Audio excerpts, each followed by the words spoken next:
12 საათი და 30 წუთია საქართველოში თქვენ უყურებთ იმედის დღეს. ზაფხული ტრავმების სეზონი. მაისიდან სექტემბრამდე შემთხვევები ორმაგდება. როგორ უნდა მოვიქცეთ და ტრავმული დაზიანების დროს და რა მკურნალობის მეთოდები არსებობს ნეიროქირურგიაში. როგორია ჯანდაცვის სისტემის განვითარების გეგმა 2030 წლისთვის. დედათა და ბავშვთა სიკვდილიანობის შემცირება სიცოცხლის 4 წლით გახანგრძლივება მოზარდებში შობადობის 40%-ით შემცირება. რა გეგმა აქვს ჯანმრთელობისა და სოციალურ საკითხთა საპარლამენტო კომიტეტს. რა არის დინგეს ვირუსი? კოღოს ნაკბენის შედეგად დაინფიცირებული მამაკაცი საქართველოში. არის თუ არა ვირუსის გავრცელების საშიშროება? რამდენიმე წუთში პირდაპირ ჩართვა დაავადებათა კონტროლის ეროვნული ცენტრიდან. ანსამ ერისიორში გლოვის დღე იყო. თურქეთში მომხდარი ავტოკატასტროფის შედეგად გარდაიცვალა ერთი ადამიანი. ამ თემაზე სასაუბროთ ჩვენ ჯემალ ჭკუასელი და ალექსანდრე ლორთქიფანიძე მოვიწვიეთ იმედის დღეში. მე ნიკოლოზ სულუკიძე გახლავართ. ვეკით ორნიკე ვარ კვერენჩხილაძე. დღეს თქვენ ჩვენს ეთერში ასევე ნახავთ.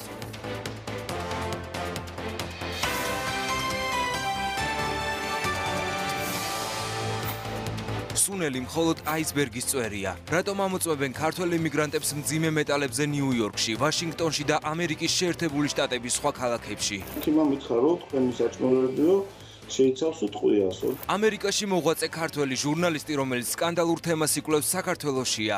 ტყვია, რომელიც კლავს. არის თუ არა საქართველოს რისკის ზონა? რამდენი ექთანი მოდის ერთსულ მოსახლეზე საქართველოში და როგორია ევროპული სტანდარტი, სიკვდილიანობა და გართულებული რეაბილიტაცია, რომლის მიზეზიც ექთნების არასაკმარისი რაოდენობაა. შენ უნდა გამოხვიდე ყველაზე მაგარი ფეხბურთელი. რა შედეგი შეიძლება მოყვეს ბავშვისთვის არარეალური მოთხოვნების წაყენებას? ფრიადოსნის სინდრომი, მძიმე ტვირთი, რომელსაც მშობლები შვილებს კიდებენ. რუბრიკაში წესები მშობლებისთვის.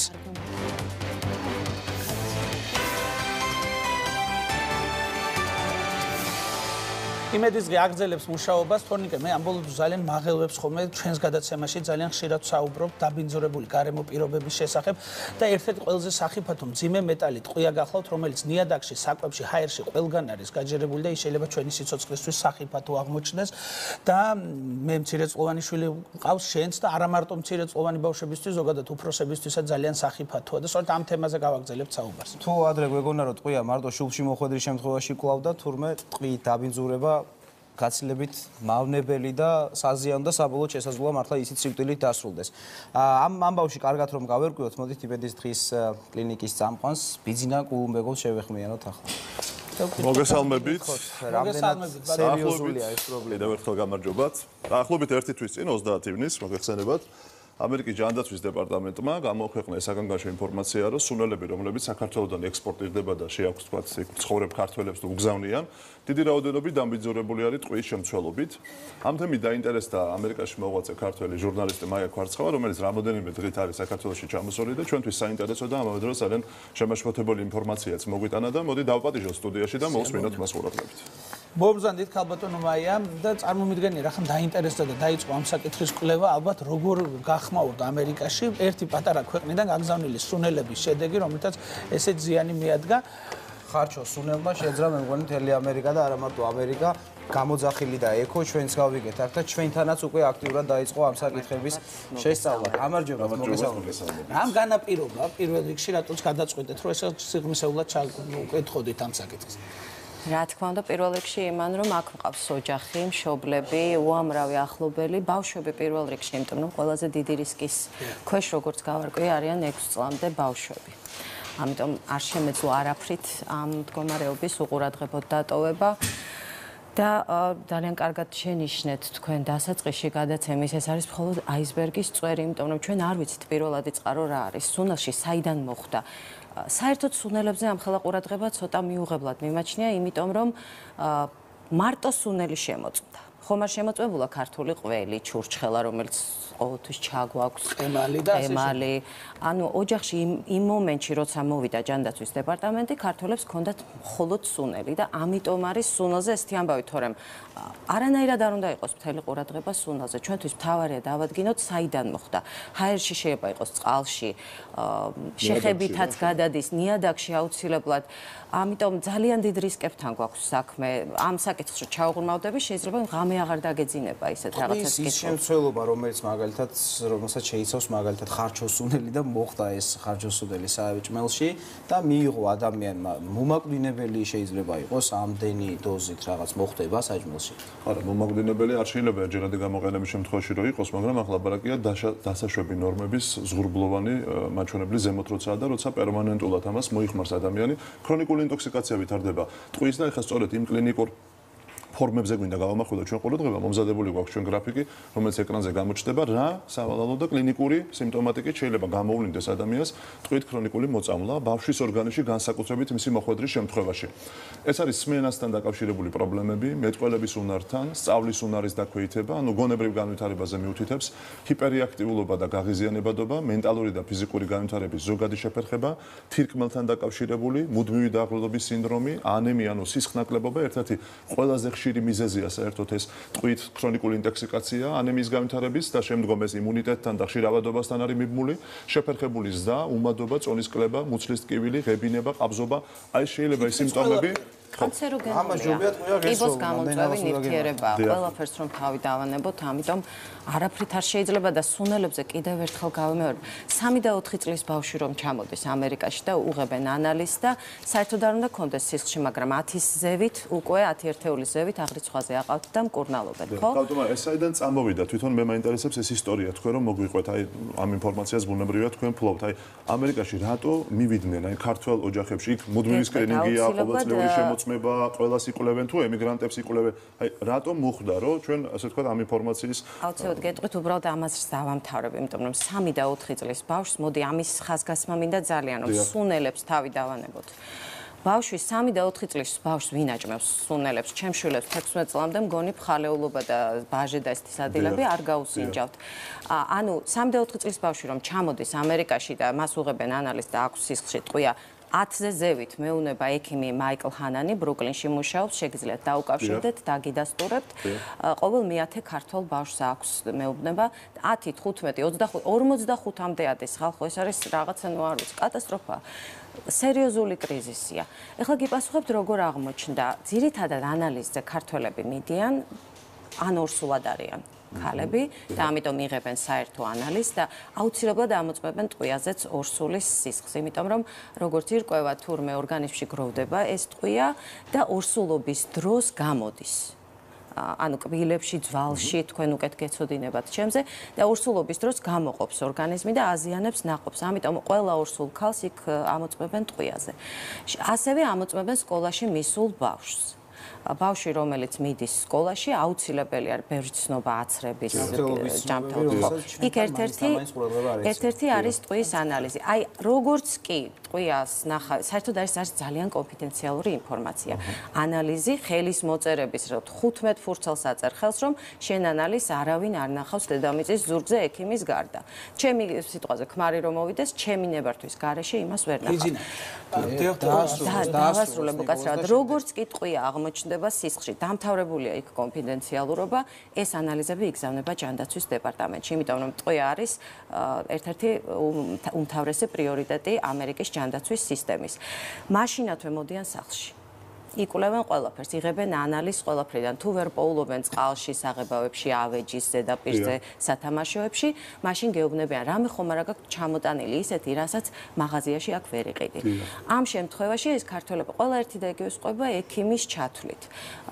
ამბობენ, რომ გვაქვს ტყვია. უკაცრავად სუნელები, ასანელებლები ქართული რომ მიაქვთ, ხო, მერე უკვე ამოწმებენ და არის ძალიან მაღალი ნახავდით იმ განცხადებაში, როცა არის სითხეში დაუშვათ 0.1 მილიონში ერთეული, ესე ვთქვათ ქართულად ppm-ი, აქ პოულობენ 27,000-მდე. ანუ 10,000, 20,000, 27,000-მდე, რაც არის, ნუ მე მგონი სერიოზული კრიზისზე შეგვიძლია საუბარი და აქ ჯანდაცვის დეპარტამენტის და დაავადებათა კონტროლის და პრევენციის ადგილობრივი ცენტრის გარეშეც არაფერი არ გამოვა. ეს სურსათის დეპარტამენტი რომ გპასუხობს და ეს რეაქცია საერთოდ მთავრობის არის ბუნებრივი. მე მაშინ სტატიაში ამერიკის кейსზეც ვილაპარაკე, სადაც იქაც იმალებოდა. აი სულ 1 წლის წინ ადგილობრივი მთავრობა მაქსიმალურად მალავდა და არ ახმაურებდა ამას. თუმცა ერთი რაღაც უნდა ვთქვათ, ამ ინფორმაციის გაჟღერების მერე მე ბუნებრივია ხა ამ ვადევნები, როგორც ექიმი, ყველაფერს თავი დავანებოთ ამ ასე ვთქვათ, სვლელობას და საქართველოს სურსათის უნებლობის სამსახურმა რამოდენიმე სინჯი აიღო. მოაწყო ამის საჩვენებელი გამოკვლევა და დაახლოებით 16 თუ 17 სინჯიდან მხოლოდ დასაშვებით ტყვის მაჩვენებელი ქართულ სუნელში მხოლოდ 2 შემთხვევაში იყო მომატებული. დანარჩენ შემთხვევაში არ აღმოჩნდა. ამიტომ ჩვენს ბაზარზე პირველი განცხადებიდან გამომდინარე, მაპატიეთ გაგაწყვეტინეთ. პირველი განცხადება 3 წინადადება იყო, 3-ვე იყო მტკნარი სიცრუე. ამის შემდეგ მე ცოტა ნდობის ელემენტი გამიქრა ამ სურსათის უვნებლობის სააგენტოს მიმართ. ჯერ ერთი არ არის ეს მარტო მათი პასუხისმგებლობა, ამერიკაშიც და ყველა ქვეყანაში ეს არის ჯანდაცვის ერთ-ერთი მთავარი პრიორიტეტი. ამიტომ ეს უნდა ამაზე პასუხი იმავე დღეებში უნდა გაეცა ჯანდაცვის სამინისტროს და არა სურსათის უვნებლობის დეპარტამენტს. და კვების უსაფრთხოებაზე იყო საუბარი და ალბათ ამიტომ, მაგრამ ერთი რაღაცა უნდა ვთქვათ. ჩვენ ტყვის წყაროებზე რო ვისაუბროთ, აქ ათეულობით წლებით ეთილირებული ბენზინი იყიდებოდა. აქ კონტროლი არ იყო, აქ ბავშვები სათამაშოებს პირში იდებენ, რომლებიც გაურკვეველი ქვეყნიდან შემოდის და ექსპორტირდება. ამიტომ ეხლა ჩვენ რო საკვებში ვეძებოთ ტყვის შემცველობა, ნიშნავს, რომ კვება უნდა შევწყვიტოთ ქართველებმა და ამას ვერ შევძლებთ. ამიტომ აქ არის საუბარი, რომ ჩვენ პრევენცია მოვახდინოთ და შემდგომი დაბინძურებები ავიცილოთ თავიდან და ამ შემთხვევაში, სადაც დიდი რაოდენობით შედის რომელი ნიადაგია, რომელი რეგიონია, სახელმწიფო უნდა დაგვეხმაროს. მაინც უნდა დავიცვათ. თუ ჩვენ თავს ვერ ვიცავთ, ჩვენი შვილიშვილები მაინც უნდა დავიცვათ ჰაერის დაბინძურებისგან და ერთ რაღაცას ვიტყვი კიდევ, ძალიან მესმის მე ხელისუფლების პოზიცია, აბსოლუტურად გასაგებია, არ ვამბობ რომ გამართლებულია და სწორია, მაგრამ ჩემთვის გასაგებია, იმიტომ რომ იცი ლოგიკურად რო იაზრონო, არ უნდა ამას ძალიან დიდი ჭკუა და განათლება, ეკონომიკური კოლაფსი შეიძლება მოხდეს. ახლა თუ ელემენტარულად მარტო ერთი კომპონენტია მანქანები, ხო? ტექნათვალიერება რო შემოიღონ ევროპული და ამერიკული სტანდარტის დღეს სიტყვაზე 1 იანვრიდან და არ მოხდეს ეს ეტაპობრივად. აი უცებ შემოიღონ, ხო? მანქანების პარკი ხალხო 80-90% გაუქმდება. ეს არ არის მარტო ტაქსებზე საუბარი, მომარაგება, მშენებლობების, აი მე მგონი ყოველ თვეში თითო სასტუმრო იხსნება. წარმოიდგინეთ რა მოხდება. ამ თემაზე ჩვენ გვისაუბრეთ ძალიან ბევრი პრობლემაა და ამას ჭირდება როგორც უყვართ ხოლმე კომპლექსური მიდგომა. ჩვენ თქვენი დახმარებით ერთ-ერთ მშობელს დავუკავშირდით, რომელიც ცხოვრობს ვაშინგტონში და მასთან მის მეუღლეს და 6 წლის შვილს მას შემდეგ ჩაუტარდათ ტყვიაზე შემოწმება, რაც გაიგეს ამერიკელებმა, რომ ისინი არიან საქართველოდან. ჩვენ შეგვიძლია ახლა ეს ინტერვიუ მოვისმინოთ პირდაპირ ეთერში დავით გაჩეჩილაძესთან და შემდეგ უკვე გავაგრძელოთ საუბარი. თვითონ ექიმმა მითხრა, რომ თქვენი საჭმელებიო შეიცავს ტყვიასო და მოდი ანალიზ გავაკეთებთო, სისხლის ანალიზ ტყვიაზე, ტყვის შემცველობაზე. ანუ ეგ ჩემამდეც ცნობილი იყო ექიმისთვის. და მართლაც აღმოაჩნდა. ძალიან მაღალი, ძალიან ფაქტიურად აქ არის ნორმა 0-დან 4-მდე და ძალიან მაღალი 23 იყო ერთეული. ცნობის შემდეგ ჯანდაცვის დეპარტამენტში ისინი წამოვიდნენ უკვე შეამოწმეს სახლი. სახლის კედლებიდან, მილებიდან აიღეს საღებავის სინჯები. 27 ადგილას აიღეს სინჯი, ესეთი პატარა სინჯები, ну ბავშვს შეიძლება და საღებავი რაღაც ჩაიდო პირში რაღაც. არაფერი არ აღმოჩნდა რა, ერთ ადგილას აღმოჩნდა რაღაცა უმნიშვნელო რაოდენობა და ამის შემდეგ დაიწყეს გამოკითხვა, რომ რა საკვებს ვიღებდით. მართლაც იმ პერიოდში ჩემ ადამ გამომიგზავნა ეს სანელებლები, ისინი იყო პლასმასის ბოთლებში, კონტეინერებში და არ შემინახია რა, არ მომიწერია, მაგრამ წარმოებელის ეწერაზე და ყველაფერი. გამოაგზავნეს პიროვნება და მივეცე ეს სანელებლები.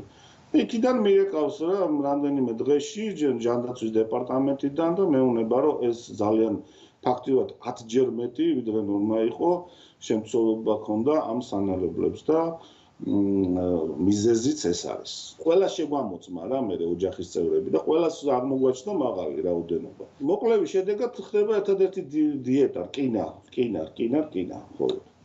და გემოგლობინის აწევა მაღალი. ნახეთ ეხა სურათი ბიზნე, აი ხშირად როდესაც ვამბობთ ხოლმე რომ ბავშვები როგორ შეიძლება ესეთი დაავადება ქონდეს ესე მცირეწლოვან ბავშვს. არის თუ არა რკინა ტყვია უხილავი სიკვდილი, რომელიც ახლოვდება და ესეთ სერიოზულ საფრთხეს უქმნის. ჩვენ ამაზე ვისაუბრეთ ნიკოლოზ დასაწყისშივე რომ 0-დან 6 წლამდე ბავშვები ეს არის ყველაზე მოწყვლადი ჯგუფი, იმიტომ რომ ტყვის მიმართ ყველაზე მგრძნობიარე და სენსორული არის მათი ნერვული სისტემა განსაკუთრებით და ძვლის ტვინი, სადაც სისხლბადი ორგანოა და წარმოიქმნება სისხლი. ამიტომ ყველა ამ ორგანოზე განსაკუთრებით რომლებიც ინტელექტს აყალიბებს, გონიერებას, შემეცნებას, მეხსიერებას, გასაკვირველია ყველა ამაზე მოქმედებს და ეს ყველაფერი მწიფდება სწორედ სკოლამდელ ასაკში, რაც მე მთელ ცხოვრებას განაპირობებს ჩვენსაც და ჩვენს ინტელექტუალურ სფეროს და შრომის უნარიანობას და ნაყოფიერებას და ასე და ასე შემდგომ. ამიტომ მოტორიკის დაზიანების შემთხვევებიც მქონდა ექიმმა მითხრა, ანუ სიარული უჭირდათ ბავშვებს, ფიზიკურ ჩამორჩენილობასაც იწვევს. ეს წლების განმავლობაში დაგროვილი პრობლემა, იმიტომ რომ აქამდე ჭამდით ხო ადრე სანელებლებით ჩვენ ახლა ვხედავთ, შეიძლება წავიკითხოთ ეს ტყვია აფერხებს ტვინისთვის ცილის მიწოდებას, რაც აუცილებელია მისი სათანადო განვითარებისა და ფუნქციონირებისათვის, ანუ ბოჭავს და ანტაგონისტად გვევლინება. ბავშვის ორგანიზმში პირის ზღუდან მოხვედრილი ტყვის 50% ითვისებს, მოზრდილი მხოლოდ 10-15%. განსაკუთრებით რისკის მატარებელია 0-დან 6 წლამდე ასაკის ბავშვები, ანუ მითვისება და შეთვისება და ატრაქცია ტყვის მიმართ განსაკუთრებით გაზრდილი აქვს ანუ ბავშვთა პოპულაციას და ეს ამ ქრონიკულ ინტოქსიკაციას ეხება. ჩვენ სულ საუბრობთ ნორმები და ბატონიც საუბრობდა. საერთოდ ლიტერატურას როდესაც გადახედავ ესეა რომ ტყვის დასაშვები ნორმა არ არსებობს. ეს მეტალი არ უნდა ესაზღვრებოდეს ადამიანს ასაკვირველია სისხლში, უბრალოდ არსებობს ეს ღრული მაჩვენებლები, რომლებიც არის დაბალი რისკის, აი თქვენ ხედავთ ეხლა როგორ ამუშავებენ კადრებს იმ საზიანო და საეჭვო უბნებით, რომელიც ტყვის დაბინძურებაზე ეჭვი, როდესაც არსებობს, აი როგორ არის ყველანაირი საშენი მასალა და ეს ყველაფერი უნდა იყოს ბუნებრივია სერტიფიცირებული, შემოწმებული და ალბათ ჩვენს ქვეყანაშიც უნდა ჩვენ ამ ცნობადობის და კიდევ ერთხელ ზარების შემოკრას ვემსახურება ჩვენი ეს დღევანდელი ბლოკი, რომ გამოვაგვიძოთ ყველანი ერთად, რომ მომავალი თაობებს შეიძლება სერიოზული პრობლემები შეექმნას და ეს ჩვენს გენოფონდს ძალიან სერიოზული დარტყმის ქვეშ აყენებს. ამიტომ ეს უნდა იყოს კარგად შენიშნეთ და თუ შეიძლება ჟურნალისტების როლზე ვიტყვი ამ შემთხვევაში. დიდი მადლობა რომ ეს თემა წამოწიეთ კიდევ ერთხელ და არაფრით ამან არ უნდა მიიღოს რაღაც კამპანიის სახე გადაიარა და წავიდა. იცით, როგორც ეგ ქალების ძალადობა არ არის ესეთი იოლი თემა, ხო? დღეს დამთავრდა ერთი მკვლელობით, გამოვიძიეთ და მორჩა, ხო? კიდევ უფრო სერიოზული პრობლემა, ამიტომ რაც შეიძლება მეტად მოსახლეობას აქვს უფლება კონდეს ინფორმაცია. მთავრობა როგორ გააკეთებს ამის მართვას სწორად, არასწორად, ეტაპობრივად, ასე ისე ეს ცალკე თემაა, მაგრამ ჩვენ გვაქვს უფლება ვიცოდეთ. მით უფრო ეს არის თემა, როდესაც ჩვენ არ შეგვიძლია რჩევა მივცეთ მშობელს, რომ რაღაც პრევენცია ჩაატაროს, იმიტომ რომ ამისგან ვერ დაიცავ, იმიტომ რომ ყველაფერს ვერ იმასზე. ძალიან დიდი მადლობა კიდევ ერთხელ მობრძანებისთვის, ხავდომაია უნდა გადაგიხადოთ, რომ ხო ძალიან მნიშვნელოვანი თემა შევეხეთ კიდევ ერთხელ, ჩვენ მიუძღვენით ამას რამოდენიმე ბლოკი წინა თვეების განმავლობაში ამ ასე ვთქვათ პრობლემატიკას, კიდევ ერთხელ ვაფიქსირებთ, რომ ტყვის ინტოქსიკაცია ქრონიკული არის სერიოზული გამოწვევა ჩვენი, სამწუხაროდ ეს ვთქვათ სხვა ქვეყანამ მიგვანიშნა ამის შესახებ, თუმცა ეს ჩვენთვისაც ცნობილი იყო როგორც მოჩდა და ვთქვათ ირკვევა და ალბათ ყველაფერი გაკეთდება იმედი დავიტოვოთ რომ ეს იქნება პრევენცია პირველ რიგში სკრინინგი უნდა გაკეთდეს რომ რა პროცენტი და მოსახლეობის რა ნაწილი არის ამ ინტოქსიკაციის გავლენის ქვეშ და მე უნდა გაკეთდეს ყველაფერი რომ მინიმუმამდე ჩავიდეს ასე ვთქვათ ზღვარი შემდგომი გაღრმავების ამ ტყუილით ინტოქსიკაციის. ექიმმა მაიკლ ჰანანმა მთხოვა გადმომეცა თქვენთვის, ამიტომ ვისარგებლებ ამ შემთხვევით ყველა ქართველმა. პირველ რიგში ბავშვებმა ეცადეთ აიღოთ ანალიზი სანდო ლაბორატორიაში, რომელიც უცხოეთში აგზავნის ყველა მეუბნება, აი აბსოლუტურად გამონაკლისის გარეშე, იმიტომ რომ ეს პრობლემა არ შემხვედრია არც რუსებში, არც უკრაინელებში, არც შუა აზიის ქვეყნებში. ნუ მოსაზღვრე რეგიონებს გულისხმობს, რახან რუსულად მოსაუბრეა და ქართულად, ამიტომ ახალი ჩამოსული ემიგრანტები მას ხშირად აკითხავენ. ამბობს, რომ ეს ჯერჯერობით მის პაციენტებში, რა თქმა უნდა, მაინც მცირე ჯგუფს ესაუბარი, მხოლოდ ქართველებში. რა თქმა უნდა, სტატისტიკურად ძალიან ძნელია ამაზე საუბარი, მაგრამ მირჩია მთხოვა, ამიტომ გადმოგეცით.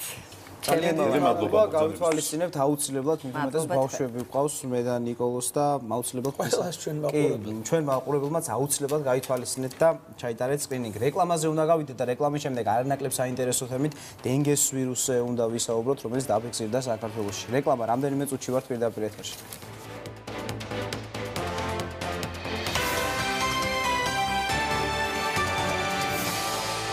რამდენი ექთანი მოდის ერთსულ მოსახლეზე საქართველოში და როგორია ევროპული სტანდარტი, სიკვდილიანობა და გართულებული რეაბილიტაცია, რომლის მიზეზიც ექთნების არასაკმარისი რაოდენობაა.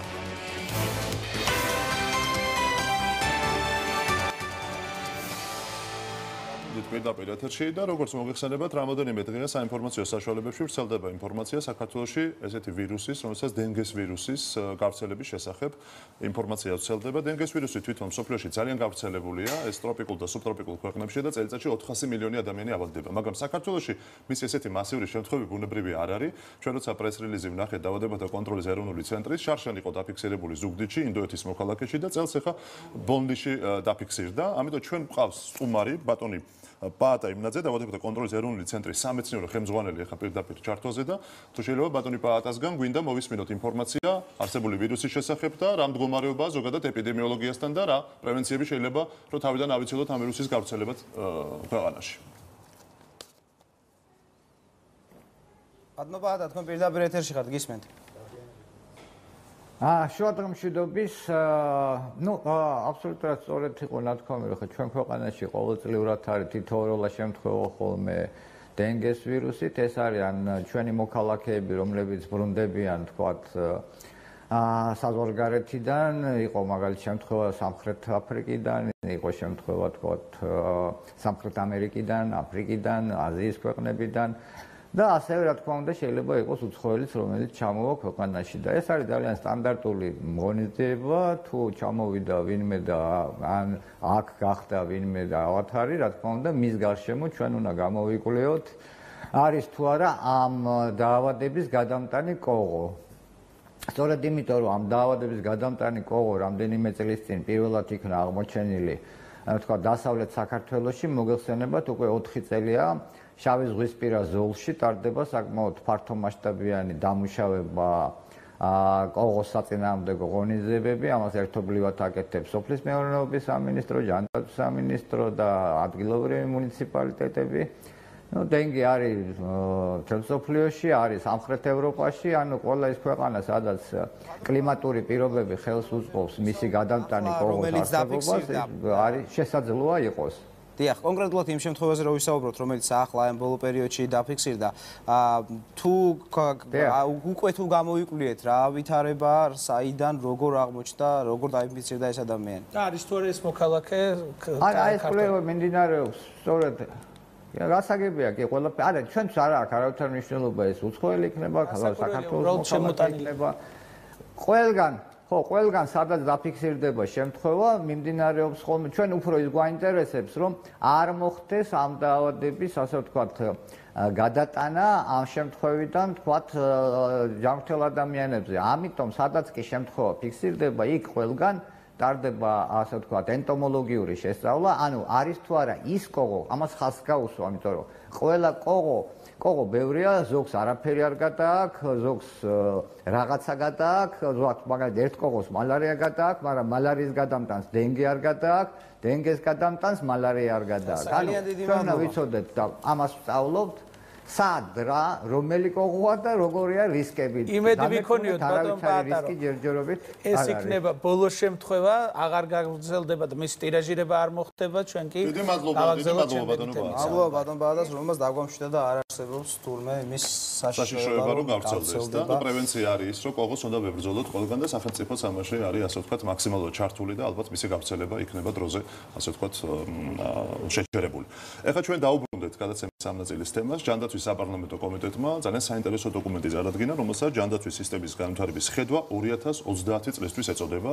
რას გულისხმობს ეს ხედვა? რა პარამეტრების, ვთქვათ, სამიზნე პარამეტრების შემცირებას, რისი გაუმჯობესებას გულისხმობს? ჩვენ ამისათვის გვყავს დაპატიჟებული სტუმარი. ჯანმრთელობისა და სოციალურ საკითხთა საპარლამენტო კომიტეტის თავმჯდომარის პირველი მოადგილე ბატონი დიმიტრი ხუნდაძე. მოგესალმებით ბატონო დიმიტრი. მოგესალმებით მოგზაურობისთვის. მოგესალმებით ჩვენს ტელევიზორებსაც. მე მადლობა მინდა გითხრათ, რომ ჯანმრთელობის დაცვას ამდენ დროს უპრობთ საერთოდ. ბატონი ბიზნა ჩვენთან არის და აქტიურად საუბარს თორნიკე. მანამდე მინდა გითხოთ, აი წინა ნაწილში ჩვენ საუბრობდით რკინის ესეთი დოზით, ტყვის უпроსტოდ რა გადავეკიდე ამ რკინას ტყვის ესეთი დოზით გავრცელებაზე. იწყება თუ არა და თუ არის გათვალისწინებული თუნდაც ამ 30 წლის დოკუმენტი რაიმე აქტივობა, რომელიც შეაფერხებს აი ამ პროცესებს. ზოგადად ჯანმრთელობაზე ზრუნვა ესეთი მასშტაბური და სისტემურ ხედვას მოითხოვს, ისე რომ ის კონკრეტული შემთხვევა, რაც თქვენ ისაუბრეთ, საკმაოდ არასასიამოვნო, როგორც ჩანს, ტყვია, ასაშია ორგანიზმის და ორგანიზმის გარეთაც.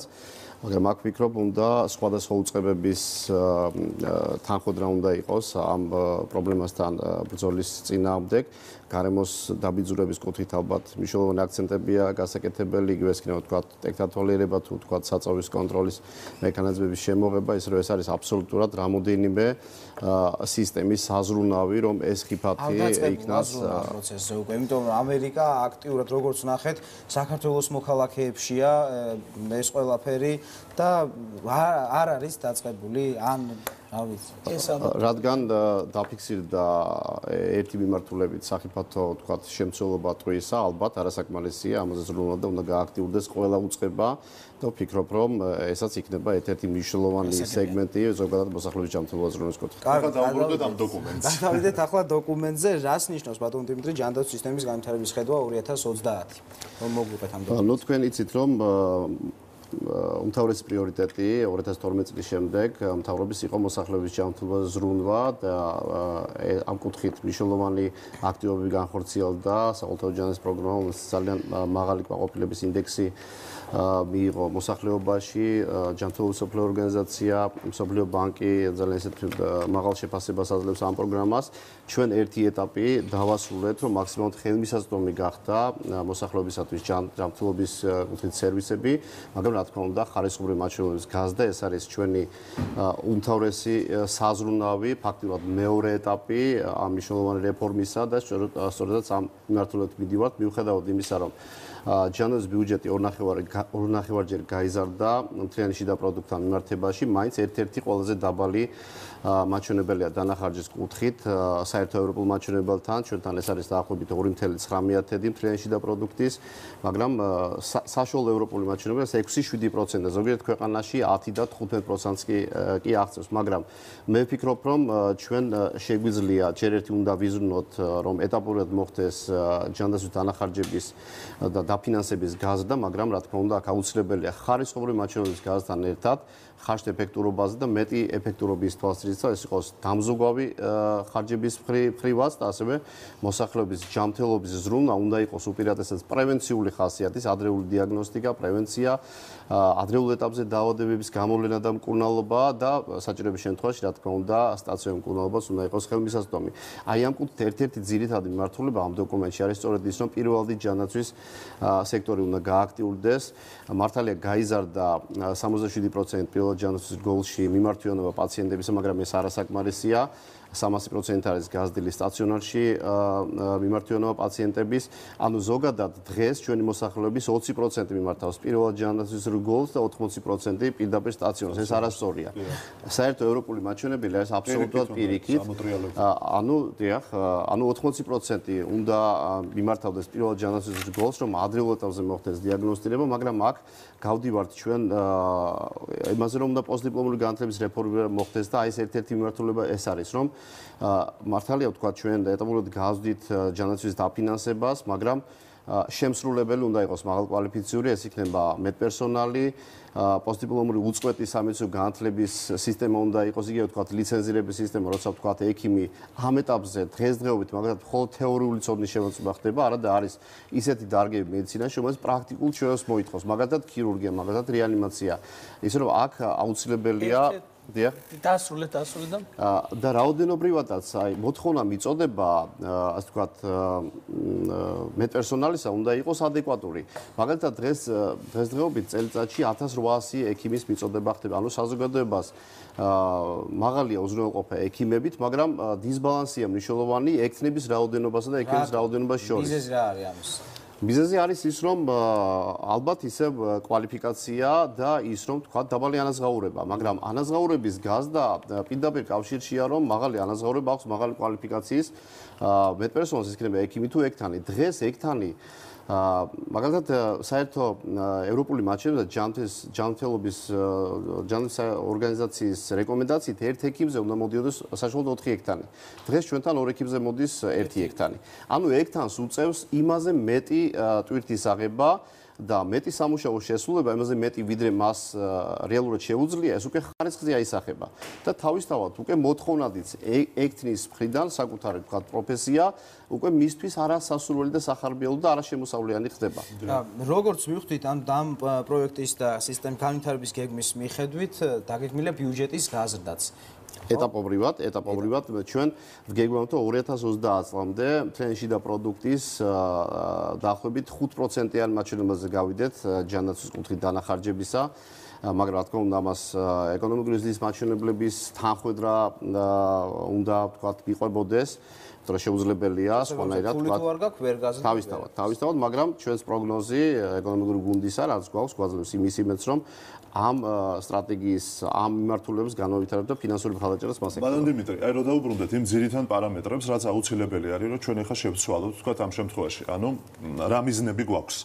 აი ეს მე მგონი ჩვენ ეკრანზე ცხრილიც ქონდა მომზადებული, თუ არის ამის საშუალება, რო გვანახონ. სადაც არის არსებული მონაცემები საბაზისო და რა სამიზნე მონაცემები გვაქვს და აი პუნქტობრივადაც განვიხილოთ, ანუ რას გულისხმობს ეს დოკუმენტი. სიცოცხლის მოსალოდნელი ხანგრძლივობის გაზრდა. ნუ ეს იგულისხმება. ეს ქალებსა და მამაკაცებში განსხვავებულია თან სოფლიოში და ჩვენს ქვეყანაშიც, მაგრამ ეს ჯამური სუმაციური მაჩვენებელია. ბაში კომენტარები გავაკეთოთ თითოეულზე. გავაკეთოთ პირველზე. მოსალოდნელი ხანგრძლივობის გაზრდა ეს უკვე მიღწეულია ქვეყანაში ბოლო პერიოდში საყოველთაოდ ჯანდაცვის პროგრამის წყალობით 0.6%-ით გაიზარდა საშუალო სიცოცხლის ხანგრძლივობა, მაგრამ აქვე უნდა აღინიშნოს, რომ ბოლო 2015 წლის მეორე ნახევარში და 16 წელში გარკვეულწილად მცირედით, მაგრამ სიკვდილობა ქვეყანაში გაიზარდა, მაგრამ ამის თავისი მიზეზი აქვს ის, რომ ერის აქტიური დაბერების პროცესი მიმდინარეობს, ხანდაზმულთა რაოდენობა მნიშვნელოვნად არის გაზრდილი, ეს გამომდინარე იქიდან, რომ მეორე მსოფლიო ომის შემდეგ იყო ყველაზე მაღალი შობადობა და დღეს მაშინდელ დაბადებულ ადამიანებს უკვე ხანდაზმულობის ასაკი უსრულდება და ამ ასაკში რა თქმა უნდა მაღალია სიკვდილების მაჩვენებელი, მაგრამ მოკლე კომენტარები გავაკეთოთ, რომ თითოეულ პუნქტს ჩამოუვაროთ და მოვასწროთ. ერთ-ერთი მიმართულება არის შინოვის პროგრამები, ჯანდაცვის და სოციალური პროგრამების მორგება საჭიროებებზე ხანდაზმულთათვის და სწორედ ეს იძლევა პროგნოზს იმისა, რომ სიცოცხლის ხანგრძლივობა 2030 წლამდე ეტაპობრივად მისი გაზრდა მოხდება. შემდეგია ჯამთელი სიცოცხლის საშუალო ხანაზე ვისაუბროთ 0-5 წლამდე ასაკის ბავშვთა სიკვდილიანობის მაჩვენებელი. 14 შობელზე. მინდა გითხრათ, რომ ამ კუთხით ჩვენ პროგრესი გვაქვს, დინამიკა არის დადებითი. მე გეტყვით, რომ ბოლო წლებში ჩამორჩება კატასტროფა 10.7. ძალიან ისეთი მაჩვენებელი. კატასტროფული მაჩვენებელი მე ვერ გეტყვით, ერთი შემთხვევაც კატასტროფა მინდა ვთქვა, მაგრამ დინამიკა არის აბსოლუტურად დადებითი, იმიტომ რომ მაჩვენებლები იყო ბევრად მეტი, ვთქვათ 2000 წლის შემდეგ, 2009 წელს იყო ყველაზე მაღალი მაჩვენებელი, მაგრამ შემდეგ დინამიკა არის კლებადი, მაგრამ საერთო ევროპულ მაჩვენებელს ჩამორჩებით, ამიტომ დედათა და ბავშვთა ჯანმრთელობის ზრუნვის კუთხით ჩვენ აქ მნიშვნელოვანი აქტივობები გვაქვს განსახორციელებული და აი ერთი მიმართულება ცალკე რა თქმა უნდა ეს არის ამ დოკუმენტში. ანუ 6-მდე უნდა ჩამოვიდეს ეს ციფრი. ცნობისთვის ყველაზე დაბალი არის ირლანდიაში 2.1. ნუ დანარჩენი ნეონატალური სიკვდილობის მაჩვენებელი ცოცხალშობილებზე, ეს ინფექციის თქვათ კონტროლი, აივ ინფექციას ეხება, ნუცა ჰეპატიტთან დაკავშირებით. აი საკურნალო საშუალებებზეც მინდა. აქ არის ერთი ცალკე მიმართულება არის. ის რომ გარდა ვთქვათ წმინდა სამედიცინო სერვისების გაუმჯობესებისა მიწოდებისა მოსახლეობის მიმართ ჩვენ აუცილებელია უზრუნველყოთ ბაზარზე მაღალი ხარისხის სამედიცინო პროდუქტის მიწოდება. ამ კუთხით ჩვენ მნიშვნელოვანი აქტივობები გვაქვს განსახორციელებელი, რომ ადგილზე მოხდეს ლაბორატორიული ვთქვათ მექანიზმებით დადგენა ვთქვათ რამდენად ხარისხიანი პროდუქტი შემოდის ქვეყანაში. ჯენერიკული პრეპარატების ვთქვათ ბაზარზე მისი მიწოდების ალბათ ჩვენ გარკვეული ნაბიჯები გვაქვს გადასადგმელი, რომ ფასტა რეგულაციაც ამ კუთხით მოხდეს და მე ვფიქრობ ესენციალური პრეპარატები, ანუ ყველაზე ხშირად მოხმარებადი პრეპარატების ხელმისაწვდომობა რომ მოხდეს, ჩვენ ვგეგმავთ რომ გარკვეული ზღვრული ფასებიც კი დაწესდეს. ესაც ერთ-ერთი მიმართულება ამ დოკუმენტისა, ისე რომ ალბათ დროის სიმცირის გამო თქვენ მიმართულებაზე ვერ ისაუბროთ, მაგრამ საკმაოდ ძალიან კარგი სიახლეა, რომ ბევრი ქვეყანა მიმართავს ამ ეგრეთ წოდებულ რეფერენტულ ფასებს, როცა რაღაცის ზემოთ არ შეიძლება მოგების მარჟის დაწესება და ეს ძალიან კარგია. დიდი მადლობა მომბრძანებისთვის ბატონ დიმიტრიო, თქვენი გეგმების რეალიზაციაში გისურვებთ, ასე თქვა მტკიცე მხარდაჭერას გიცხადებთ და წარმატებას გისურვებთ. ჩვენ ცოტა ხანში დაბრუნდებით პირდაპირ. ამდენიმე წამში. მადლობა.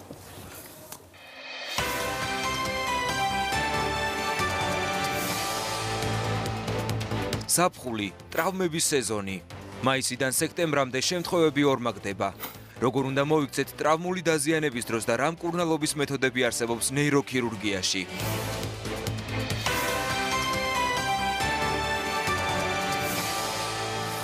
ზაფხული კარგია, ჩემო ნიკოლოს, ჩემო ბიძინა, მაგრამ თურმე ტრამვებთან ყოფილა ძალიან ესე ცუდად რა, ანუ ასოცირდება ტრამვებთან. ძალიან ბევრი ტრავმა მიიღება თურმე ზაფხულის პერიოდში. ნუ წელიწადის ეს ორი სეზონია გამოკვეთილი, ზამთარი, როდესაც ასე თქვა ყინულის სპორტია და ბევრი ტრამვებია და ზაფხული, როცა არანაკლები ტრამვებია, იმიტომ რომ ბავშვები განსაკუთრებით გასულები არიან, დასვენებებია და უფრო თავისუფლებას გრძნობენ და ამას მეტი ტრამვები მოყვება. ჩვენ ამისთვის გვყავს ეს სტუმარი, ეს გახლავთ ევექსის ბლოკი და გვინდა დავუპატიჟოთ სამედიცინო კორპორაცია ევექსის ნეიროქირურგი ბუბა შალამბერიძე და ვისაუბროთ ტრამვების თავისებურებაზე და მისი თავიდან აწილების გზებზე და მკურნალობაზე. ნიკოლოს, ბატონო, დაცემულ ხარ, აი, წაქცეულ ხარ ესე აი, ამაზე ჩემს სახელზე აღბეჭილი შრამებიც მეტყველებს ჩემო ბატონო, პარჯიშის დროს, მაგრამ ეხა უკეთესი შედეგები არსებობს. მე ზაფხული არ დამჭირდა, გაზაფხულზე დავასკნე, მოგესალმებით. მოგესალმებით. გამარჯობა, მოგესალმებით.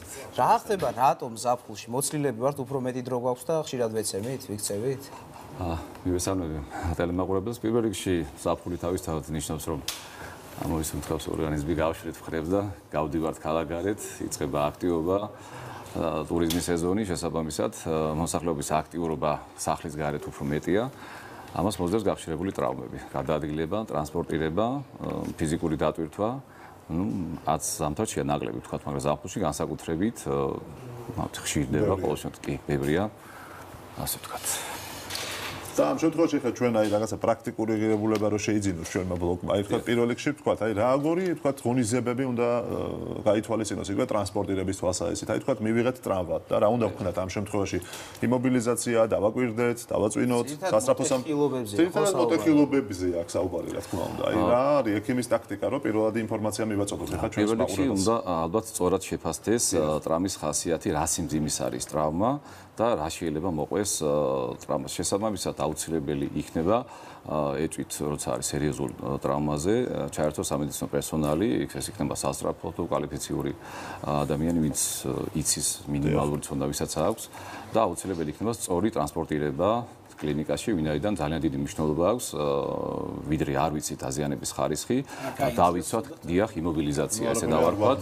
კი, იმობილიზაცია, რომ სწორად მოხდეს ტრანსპორტირება კლინიკამდე, ვიდრე აღმოეჩინება, თქვა, სათანადო მკურნალობა. ზურგის ტვინის დაზიანების შემთხვევაში როგორ უნდა მოვიქცეთ? რა არის ამისათვის საჭირო? პირველ რიგში აუცილებელი პაციენტის მოთავსება ზურგზე, არსებობს სპეციალური ფარი, რომელზეც უნდა მოთავსდეს ესეთი პაციენტი, რომ დავიცვათ ზურგის ტვინის დაზიანებული ნაწილი შემდგომი დაზიანებისაგან და იყოს იმობილიზებული. კისერზე განსაკუთრებით აუცილებელია საიმობილიზაციო საყელოს გაკეთება, რომელიც ზღუდავს კისრის მოძრაობას, ეგრეთ წოდებული შანსის საყელო. არ უნდა გადავაადგილოთ ალბათ და დაველოდოთ სამედიცინო ბრიგადის მოსვლას, ხო? კი ბატონო, თუ კი არის შესაძლებელი და არ ხდება ისეთ გარემოში, სადაც თქვათ დიდი დროს წაიღებს პაციენტს ტრანსპორტირება, შეიძლება თქვათ ადამიანმა გადაადგილოს ესეთი პიროვნება მინიმალური წესების დაცვით, თუ არა და აუცილებელია სამედიცინო პერსონალის ჩართვა. მოგეთ კონკრეტულ მაგალითებზე რომ ვისაუბროთ, რამე კონკრეტულ შემთხვევაზე რომ მოგვიყვეთ. თქვენი პრაქტიკით. თქვენი პრაქტიკიდან დიახ.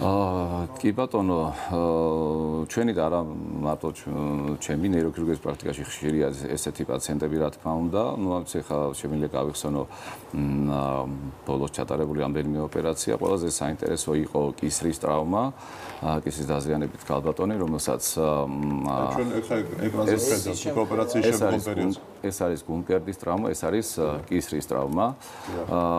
აი ეს სურათი, რომელსაც უყურებთ ეკრანზე, იყო ძალიან რთული შემთხვევა, იმიტომ რომ მოტყდა კისრის მეორე მალის, ეგრეთ წოდებული კბილი, ეს ნაწილი ესეთი მალის, რომელიც იყო დისლოცირებული და იყო ხერხემს არხის სერიოზული სტენოზი. იმ დონეზე, რომ იყო ტეტრაპარეზი, ანუ მოძრაობის დაქვეითება 4 კიდურში და კიდევ კარგია მოხდა სწორად დროულად ტრანსპორტირება კლინიკაში და ჩაუდარდა საკმაოდ რთული ოპერაცია, ეგრეთ წოდებული ატლანტ კეფის ფიქსაცია, ეს არის პოსტოპერაციული რენტგენის სურათი, როდესაც ხდება დაფიქსირება კეფის ძვლის და კისრის ზედამალების სახრახნისით მაგდება.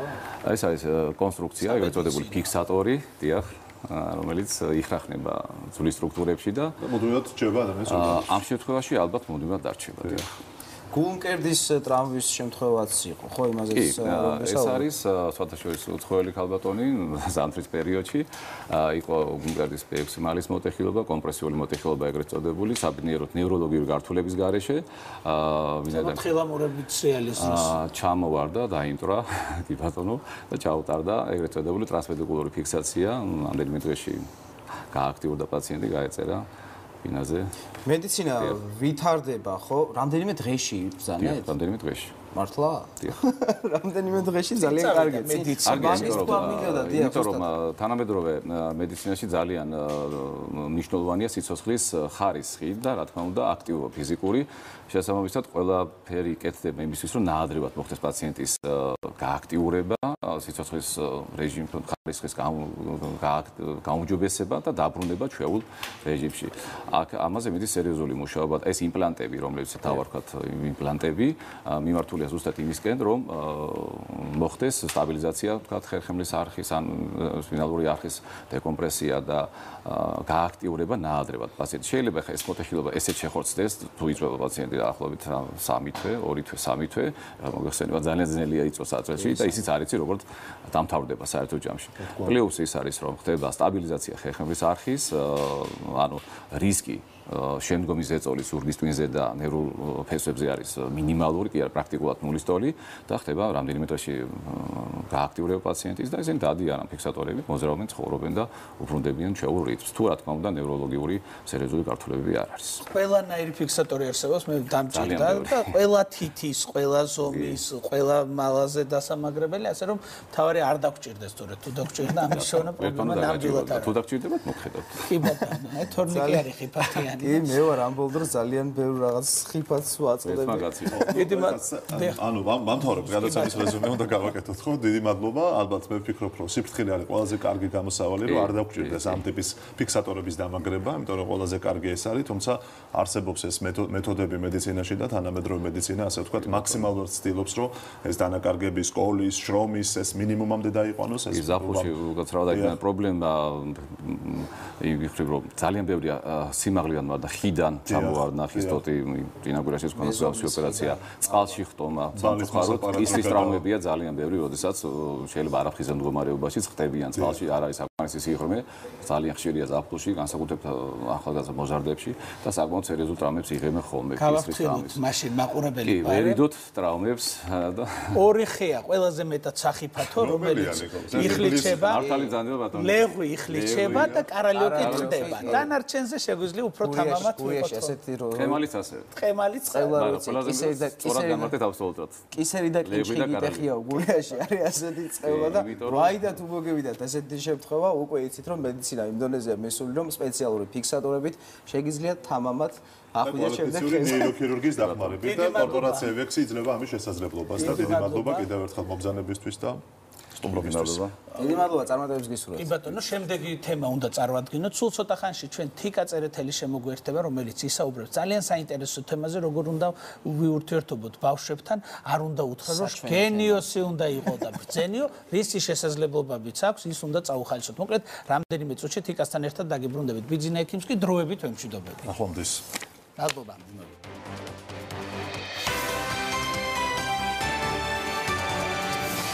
შენ უნდა გამოხვიდე ყველაზე მაგარი ფეხბურთელი. რა შედეგი შეიძლება მოყვეს ბავშვისთვის არარეალური მოთხოვნების წაყენებას? ფრიადოსნის სინდრომი, ძიმე ტვირთი, რომელსაც მშობლები შვილებს ყიდებენ. რუბრიკაში წესები მშობლებისთვის.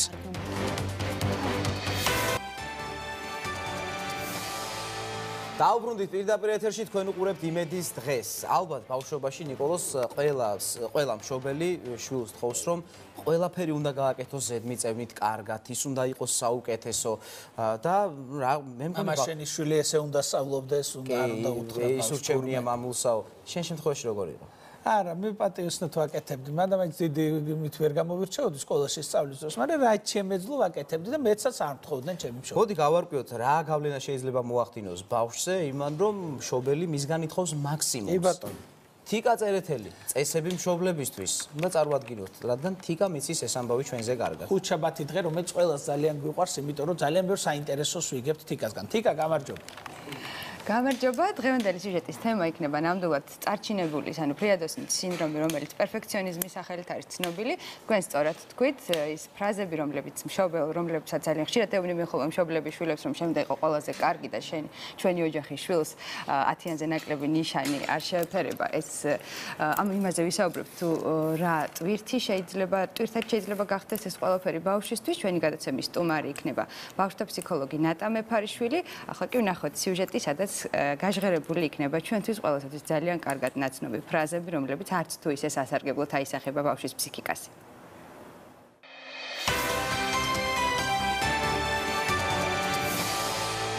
ახალი წიგნი ვნახე.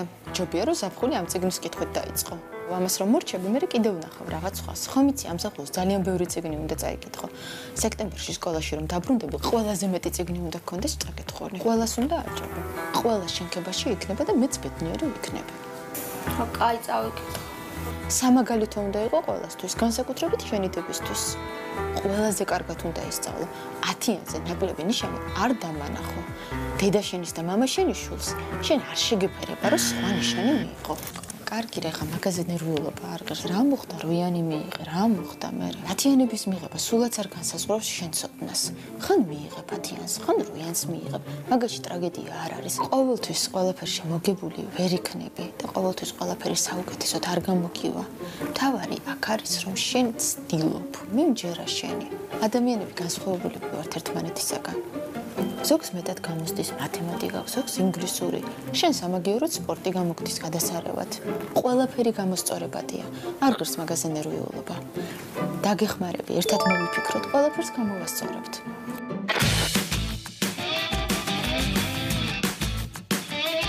ყველაზე მაგარი ხარ. შენ უნდა გამოხვიდე ყველაზე მაგარი ფეხბურთელი. გაიგე? არ შემარცხვინო, მე რაც ვერ შევძელი, შენ უნდა შეძლო ყველაფერი. უნდა ძალიან მაგარი იყო. შენ უნდა იყო ყველაზე მაგარი საქართველოში. წარმოიდგინე დიდი სტადიონი და ყველა შენ გულს შემატკივრობს. ყველაზე მაგარი გზნობა, ეს შენ უნდა შეძლო. არავინ არ უნდა დაგჩაგროს იცოდე. თელ გუნდში ყველაზე მაგარი უნდა იყო. არ შემარცხვინო. ეს გამოგივიდა ძალიან კარგად თამაში. შენ თუ გინდა რომ ფეხბურთელი გამოხვიდე, მე მოგეხმარება. შენ უნდა გადაწყვიტო, შენ რაც გინდა ის უნდა გამოხვიდე. რაც ყველაზე ძალიან გიყვარს, ის უნდა აკეთო ცხოვრებაში. თავარი არის ისი გაკეთება გინდა შენ. როგორ გააკეთებ ამ ყველაფერს და უნდა შეგეძლოს ეს ყველაფერი ხალხს გააგებინო. შენი გადაწყვეტილება არის ჩემთვის ყველაზე მნიშვნელოვანი. მე შენს გვერდით ვიქნები. დაიწყე. ნუ წაუყენებთ ბავშვს არარეალურ მოთხოვნებს. მიეცით საშუალება თავისი ნიჭი გამოავლინოს და აკეთოს ის, რაც უყვარს.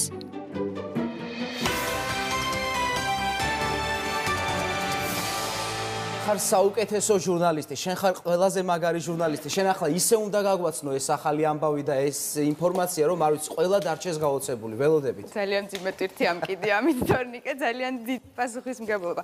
ხო, ეს არის ის ფრაზები, რომლებიც ძალიან ხშირად გვესმის და ეს ფრაზები, როცა მშობელი ეუბნება, რომ შენ ყველაზე მაგარი უნდა იყო, ჩემი ის რაც მე ვერ შევძელი, შენ უნდა შეძლო და ყველაზე კარგად უნდა ისწავლო, ეს ფრაზები ბავშვი ბადებს ესეთ პასუხისმგებლობას და ძალიან დიდ პასუხისმგებლობას და ასევე აჩენს ესეთ შეგრძნებას, რომ დედას და მამას, ადამიანებს, რომლებიც მე ყველაზე მეტად მიყვარს, ვეყვარები მხოლოდ და მხოლოდ მაშინ, თუ ყველაზე კარგი ვიქნები.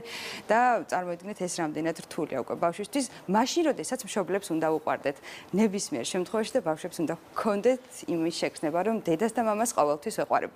ეს ყველაფერი ბადებს უკვე ზრდასრულობაში პერფექციონიზმს და რამდენიმე სახეობა არსებობს პერფექციონიზმის, ეს არის მეზე მიმართული პერფექციონიზმი, ანუ საკუთარ თავს თხოვს ადამიანი ძალიან ბევრს და შეცდომის უფლებას არ აძლევს, ანუ სხვა ადამიანს თხოვს ძალიან ბევრს და მას არ აძლევს შეცდომის უფლებას და ძალიან დეტალებს უკვირდება და ასე შემდეგ. ასევე სამყაროზე არის მიმართული პერფექციონიზმი, რომ სამყაროს განითხოვს ყველაფერს იდეალურს და ასევე სოციალურ გარემოზე გათვალისწინებული პერფექციონიზმი, როდესაც ადამიანი ცდილობს მოერგოს ზუსტად ესე მილიმეტრებით იმ სოციალურ გარემოს რა წესებიც არის მიღებული და რეალურად ვიღებთ იმას, რომ ადამიანი ამასობაში საკუთარ თავს კარგავს. მე ახლა უკვე მოვალების კომპლექსი იწყება. სწორად გამოიცა ნიკოლას, სწორად. სად გადის? საერთოდ არ უნდა ვუთხრათ, რომ კარგი უნდა იყოს და საუკეთესო უნდა იყოს. სად არის ზღვარი, მითხარი? აი, სად არის ზღვარი ამის შესახებ უკვე ჩვენი სტუმარი ისაუბრებს, ჩვენთან სტუდიაში სტუმრად გახლავთ ქალბატონი ნატა მეფარიშვილი, ბავშვთა ფსიქოლოგი, ილიას უნივერსიტეტის პროფესორი და დეტალებზე უკვე ქალბატონი ნატა იტყვის, ორი შვილის დედა, ასევე ყველაფერი. თორნიკე უნდა შეატყო შვილს კოჭებში, მაგალითად. მე არ უნდა მიმიყვანო ბალეტზე, შენ არ უნდა მიგიყვანო გამარჯობა ქალბატონი. გამარჯობა, მოგესალმებით. სად გადის ზღვარი, გითხარით? უნდა ვუთხრათ, რომ აი ეს კარგი და მაგარი უნდა იყოს თუ არ უნდა ვუთხრათ, თუ რაღაც შუალედმე დავიჯეროთ? პირდაპირ რთული შეკითხვით იწყებ. ძალიან. ზღვრის დაცვა ყოველთვის არის რთული, რადგან ზღვარს როცა ვამბობთ, ვფიქრობთ, რომ იდეალური ვარიანტისკენ უნდა გადავიხაროთ. ზღვრის დაცვა შესაძლებელია იმ შემთხვევაში, თუ ყოველთვის კრიტიკულად შევხედავთ ჩვენი მშობლობის უნარებს. შეგვეძლება იმაზე საუბარი, თუ როგორ ვეკონტაქტებით ჩვენ შვილებს და როგორ ინფორმაციას ვაწვდით მათ, როგორ ვზრდით მათ და აღზრდით მათ და შეგვეძლება ასევე კითხვა იმის შესახებ, თუ როგორ ვითარდებიან ბავშვები და როგორ შეიძლება უკეთესად განვავითაროთ და შეგვეძლება პროფესიონალთან კონსულტაცია. ეს დაგვანახებს ზღვარს. იდეალური ზღვრები არ არსებობს, რადგან ყველა ადამიანი და ყველა მშობელი არის ინდივიდუალური და პირველი რაზეც აქცენტს გავაკეთებდი, გახლავთ ბავშვების ინდივიდუალობა, იმიტომ რომ ეს არის ის ძირითადი საკვანძო წერტილი, საიდანაც უნდა გამოვიდეთ, როდესაც საუბარს ვიწყებთ იმაზე, თუ რა უნდა მოვთხოვოთ ჩვენ შვილებს. რა გამოსდით? დიახ, ეს არის ძალიან მნიშვნელოვანი. ძალიან ხშირად მშობლები საკუთარი ოცნებების ასრულებას რეალიზებას აკეთებენ ხოლმე ბავშვებში და ესეც არასწორია ალბათ. ნამდვილად არასწორია, იმიტომ რომ ადამიანი, რომელიც ვითარდება, იზრდება რაღაცა ფაქტების გამო, მოვლენების გამო, ცხოვრების სირთულეების გამო, ან აღწევს, ან ვერ აღწევს თავის მიზანს, ფიქრობს პროცენტებს გააჩნია, მაგრამ მეტნაკლებად ყველა ფიქრობს, რომ მეტისთვის უნდა მიეღწია, უკეთესად უნდა გამოსვლო და ეს არის ერთ-ერთი, ასე ვთქვათ, ტენდენცია ადამიანური ბუნების, რომელიც მას განავითარებს და წარმატებულს ამყოფებს. ოღონდ ზღვარი, აი ეს რაც თქვენ მითხარით, არის ძალიან მნიშვნელოვანი. რამდენად, ასე ვთქვათ, ადეკვატურ ზღვარს ვავლებთ და რამდენად ადეკვატურები ვართ ამ შუალედი უნდა მოიჭედოს. აი ეს უფრო შუალედები არის ურთულესი ამბავი, მაგრამ შესაძლებელია მიუახლოვ. აბა რა უნდა ქნა? თუ არც მოთხოვე, აგინდა თუ არა ისწავლეო, ან საერთოდ არ და აი გინდა თუ არა და ინერტული ზღვართან და უფრო შუალედთან ახლოს არ არის. მინდა გითხრათ, ან როდესაც დიახ, რადიკალიზმთან, რომელიც არ გვაწყობს, ან ვთქვათ, აღზრდის არაადეკვატურ სტილთან. ანუ ეს ყველაფერი რეალურად იმიტომ ხდება, მშობლები იმიტომ ეუბნებიან შვილებს ამას, რომ შენ საუკეთესო უნდა იყოს, რომ სურთ რომ კარგი იყოს მისი შვილი და წარმატებული, თუმცა ზედმეტი მოსდით. და ასევე შეიძლება თვითონ თვლიან, რომ იმდენი ვერ გააკეთეს ცხოვრებაში, რაც უნდა გაეკეთებიათ, ან საკმარისად წარმატებულნი არ არიან. და ცდილობენ, რომ თავიანთი შესწავლები აღარ გაიმეოროს. როგორც ავახალისოთ მაშინ ხალხთა ბავშვი, იმისთვის რომ იყოს წარმატებული ბედნიერი, რა მესიჯები გავაკეთოთ. კი ბატონო, პირველი რაც უნდა ვიცოდეთ, ზუსტად უნდა ვიცოდეთ, როგორია ჩვენი შვილი, უნდა ვიცნობდეთ მას კარგად და უნდა ვიცოდეთ, რა უნარები აქვს მას და რისი გაკეთება შეუძლია.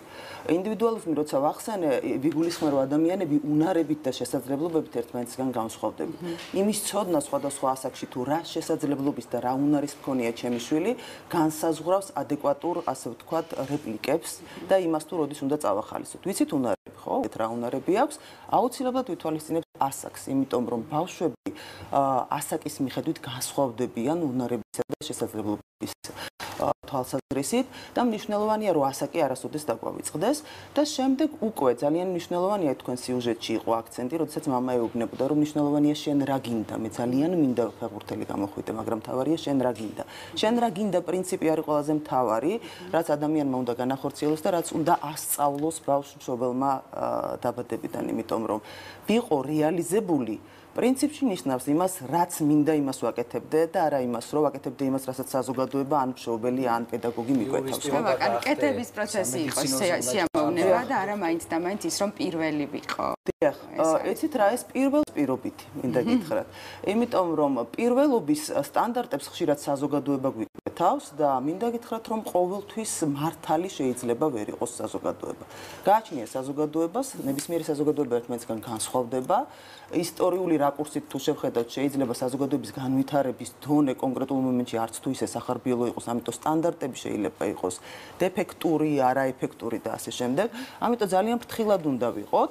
თავარია ჩვენ ვიყოთ კომფორტულად, გქონდეს განცდა, რომ რასაც არ უნდა ვაკეთებდეთ, გამოგვდის და ეს ხვსიამოვნებს და სულაც არ არის აუცილებელი ბევრს ან ვინმე კონკრეტულს ვჯობდეთ, ან სულ პირველები ვიყოთ. ამის შუღლით შულს არ ამოხადოთ სული, რომ მე არ გამომივიდე და შენ გამომივიდე. ეცით რატომ ვამბობ ამას უკაცრავად თუ შეგაწყვეტინეთ, ბოლო ვარ კონსულტანტი, რომელსაც ძალიან ხშირად მიწევს მშობლებთან კომუნიკაცია, ასევე საგანმანათლებლო დაწესებულებებთან ურთიერთობა და ვხედავ, რომ მშობლები ერთმანეთის წამხედურობით ჩართავენ ხოლმე ისეთ აქტივობებში ბავშვებს, რომელიც სავარაუდოდ შეიძლება მათ შულს არ გამოსდიოდეს, მაგრამ ყველა დადის ცეკვაზე ამანაც უნდა იეროს. ნუ შოგურს თამაშობენ, უნდა ითამაშოს. ნუ რაღაც აქ უნარი მათ ავიწყდებათ.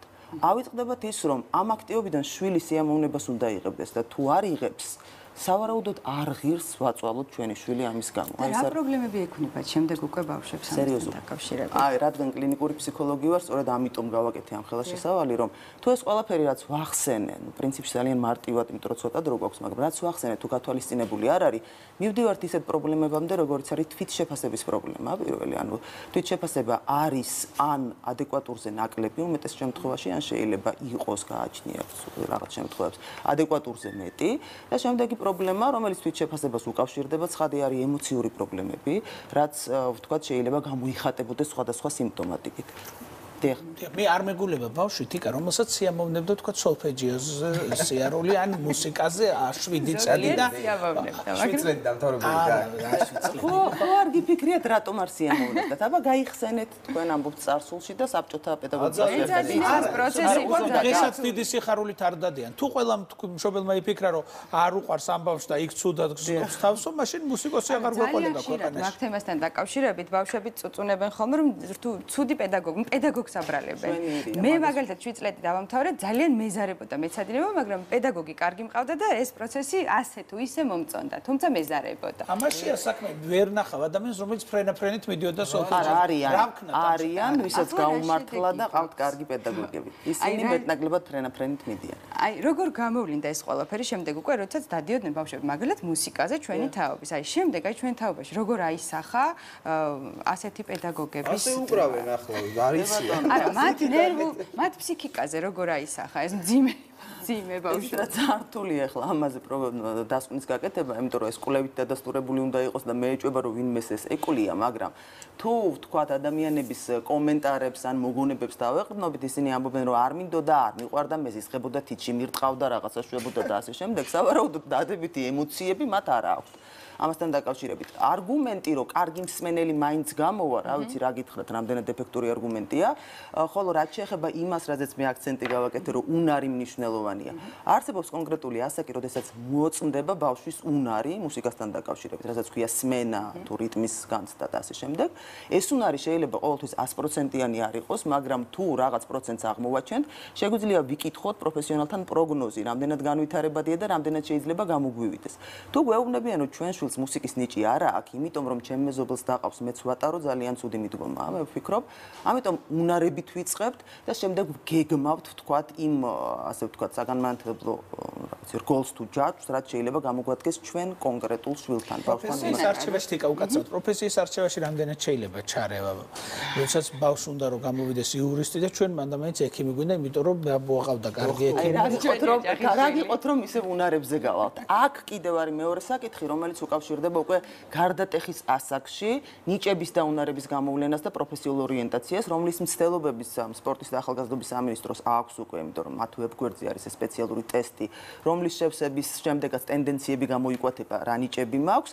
ასევე სწავლების მანძილზე, როდესაც სწავლობენ ბავშვები 12 წლის განმავლობაში, შეიძლება დავინახოთ, რომელი საგანი გამოგვდის და არ მოვთხოვოთ, რომ ყველაფერში ყავდეს 10 ან 100. იმიტომ რომ ეს როგორც წესი თუ არ გამომდის, იწვევს დემოტივაციას და გააჩნია როგორი პიროვნება მყავს შვილი, ზოგი თავს არიდებს სწავლას, ზოგი არ არიდებს და დეპრესიული ხდება, ზოგი რაღაცა სხვა გააჩნია როგორი მყავს მშობელი, იმიტომ რომ მე მაგალითად დედაჩემი როდესაც მეტყოდა რომ ჩამაბარეო, დაიდებდა ცხილს და 7-ვე გაკვეთოს ვაბარებდი და მამაჩემმა რო იცოდა რომ ისტორიას და ქართულს კარგად სწავლობდი, მარტო ქართულს და ისტორიას მეკითხებოდა და ქიმიას და ფიზიკას აღარ მიმოწმებდა. რომელია სწორი ქცევა ამ შემთხვევაში? რა ვიცი, რა გითხრათ, მე მგონი მამის. ასაკს ახსენებთ ხშირად, მაგალითად, აი 4 წლის ბავშვს, ჩემი შვილის მაგალითზე ვიტყვი, ტასო მამა ჩაუწია ცოტა ხნით ტელევიზორს, რა უნდა ვუთხრა და რა არ უნდა უთხრა. ალბათ არ უნდა უთხრა, ისო შენგან არ გამოვა მაგალითად ეს, ამას ვერ გააკეთებ. აი როგორ უნდა ვეურთიერთო, როგორ უნდა ვესაუბრო, რომ რაღაც გართულებები არ მოყვეს შემდეგ ამ ყველაფერს. კონკრეტულ, ასე ვთქვათ, უნარს როცა ავლენს, ან როცა რაღაცას აკეთებს, მათ ნებისმიერი მცდელობა უნდა წაუხალისოთ. ანუ გამოუვათ და ავიღოთ ხატვით, იმიტომ რომ ეს არის უნარი, რომელიც უკვე კარგად, მეტნაკლებად კარგად ვლინდება ამ ასაკში.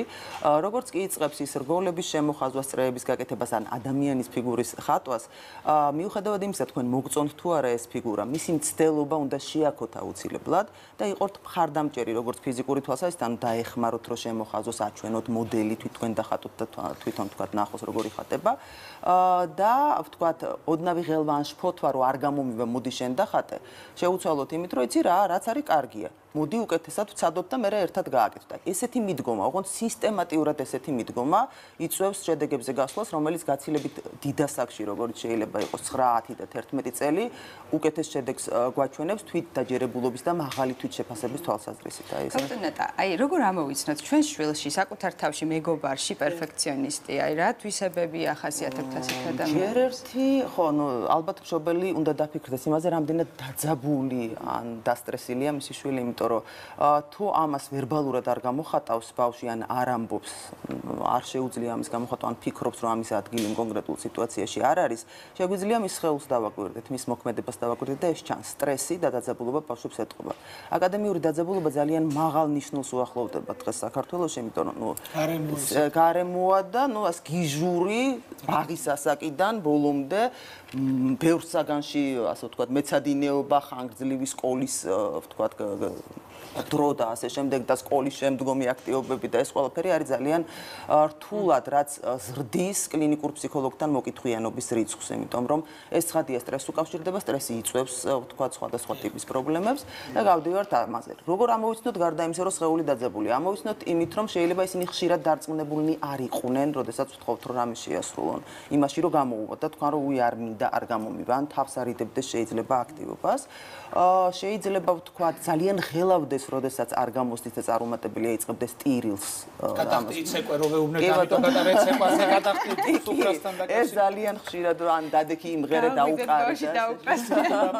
და რაც მთავარია, ყველაზე კარგი, ასე ვთქვათ, ინდიკატორი შეიძლება იყოს შეცდომის დაშვების შიში.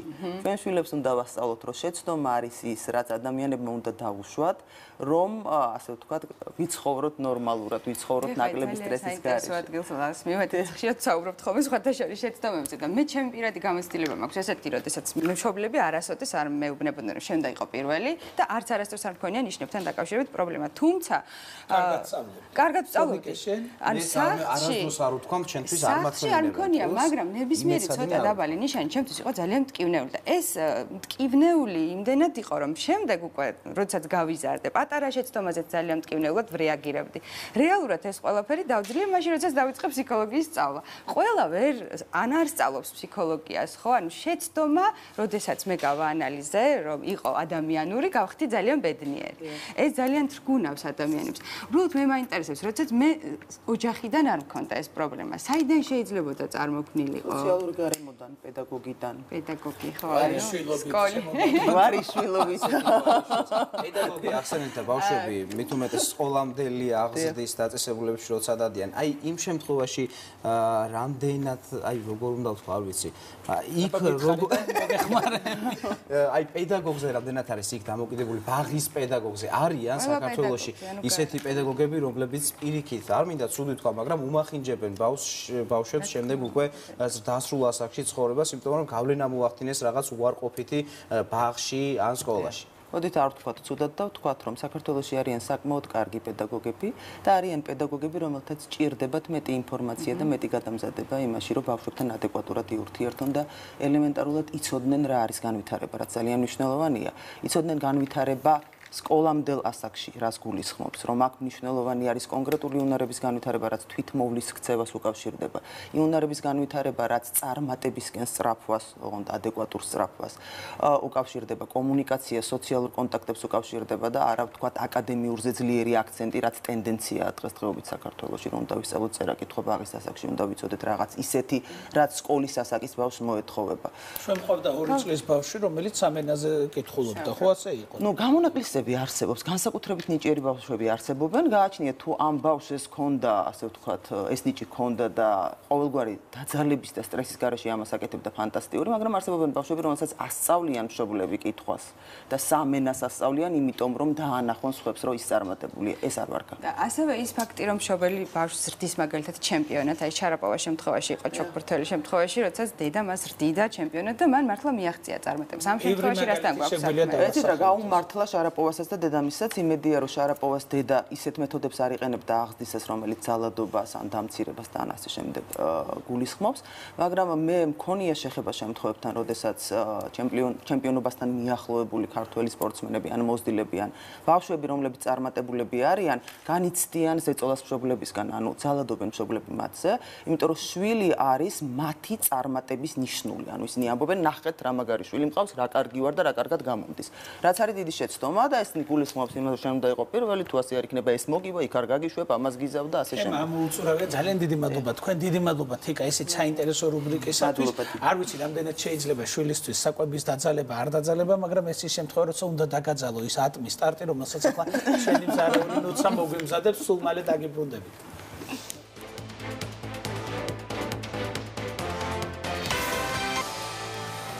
დავბრუნდით პირდაპირ ეთერში, თქვენ უყურებთ იმედის დღეს და ახლა უნდა გადავიდეთ იმ თემაზე, რომელმაც შეძრა სრულიად საქართველოს და ძალიან დაამწუხრა ყველა.